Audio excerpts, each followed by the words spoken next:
চক এই মানুহগৰাকী কোনে মাতি আনিছে? অজিত ভূঞাই মাতি আনিছিলে। এই মানুহগৰাকীক মাতি অনাটো ভুল হৈছে বুলি অজিত ভূঞাই ক্ষমা খুজিছে নেকি? অজিত ভূঞাই চাফাইহে দি আছে। বিজেপি অযথা হস্তক্ষেপ কৰে বুলি কৈছে। বিজেপি অযথা কি হস্তক্ষেপ কৰিব লাগে? তেওঁতো কোৱা কথাখিনি ৰাইজে নিজে শুনিছে। এইটোতো বিজেপিয়ে বনাই কোৱা নাই।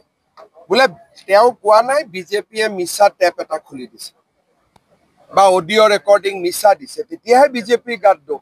আজিলৈকেতো হামিদাই কোৱা নাই যে এইখিনি কথা মই কোৱা নাই বুলি। গতিকে বিজেপিৰ দোষ কেনেকে হ'ল?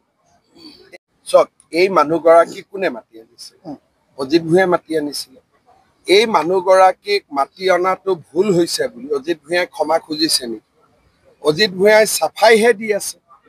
বিজেপি অযথা হস্তক্ষেপ কৰে বুলি কৈছে। বিজেপি অযথা কি হস্তক্ষেপ কৰিব লাগে? তেওঁতো কোৱা কথাখিনি ৰাইজে নিজে শুনিছে। এইটোতো বিজেপিয়ে বনাই কোৱা নাই। বোলে তেওঁ কোৱা নাই, বিজেপিয়ে মিছা টেপ এটা খুলি দিছে বা অডিঅ' ৰেকৰ্ডিং মিছা দিছে, তেতিয়াহে বিজেপিৰ গাত দোষ। আজিলৈকেতো হামিদাই কোৱা নাই যে এইখিনি কথা মই কোৱা নাই বুলি। গতিকে বিজেপিৰ দোষ কেনেকে হ'ল?